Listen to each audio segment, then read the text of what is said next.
Shqipëria ka aplikuar për të përfshirë liçenin e Shkodrës në UNESCO. Lajmin e bëri me dije Ministri i Mjedisit Sofian Jaupaj gjatë aktivitetit për Ty Natyrë, teksa tha se dosja është dorëzuar përpara disa javësh. Kam kënaqësi të informojmë se Ministria e Mjedisit dhe Agjencia Kombëtare e Zonave të Mbrojtura ka dorëzuar para pak javësh dosjen e aplikimit për përfshirjen në UNESCO të liçenit të Shkodrës. Pra një tjetër pasuri natyrore e Shqipërisë do t'i bashkohet shumë shpejt pasurive botërore të UNESCO-s dhe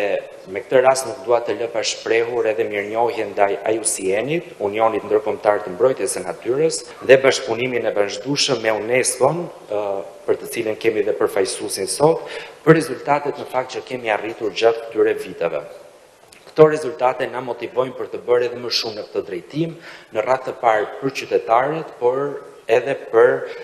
integrimin europian. Deri në vitin 2030 synojmë që 100% e zonave të mbrojtura të kenë planet e tyre të menaxhimit. Një piktakim për prioritetet e mjedisit, biodiversitetit dhe pyjeve të cilat duhet të hyjnë në një fazë të re përmes modelit unik të administrimit dhe zhvillimit të qëndrueshëm. Kryeministri Edi Rama tha se është një moment i mirë për të bërë një bilans duke kthyer kokën pas, ndërkohë që qeveria shqiptare është e fokusuar tek një prej aspekteve më të vështira të procesit të negociatave, që është ai i mjedisit. Mënyra se si shihen dhe trajtohen zonat e mbrojtura është një pjesë strategjike e gjithë këtij kompleksi që lidhet me natyrën. Zonat e mbrojtura dhe në tërësi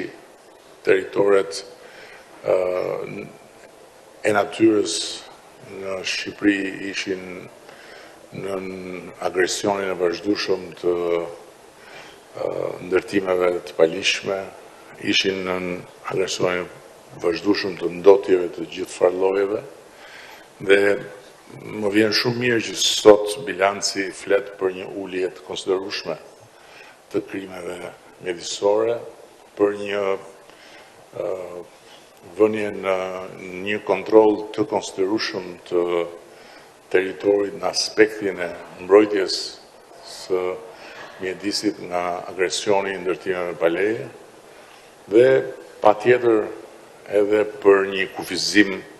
të konsiderueshëm të ndotjes. Por, thënë këto, asnjë prej këtyre elementeve nuk është ende i asgjësuar si problematik. Kryeministri u ndal edhe tek sfida e përvitshme, ajo e betejës me zjarret. Angazhojmë edhe burime të reja financiare për të futur edhe teknologjinë,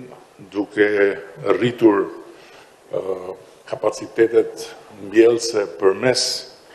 plotësimeve me dron që sjellin saktësi, sjellin eficiencë, janë të buxhetuara për vitin që po vjen, dhe duke ndërtuar një bazë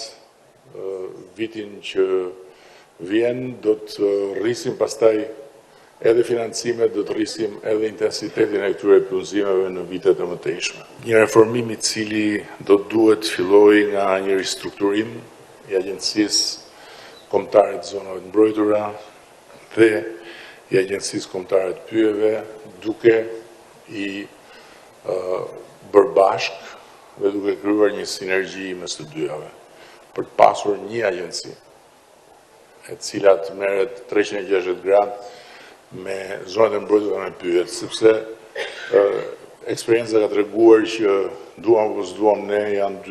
dy komponent të pazgjithshëm nga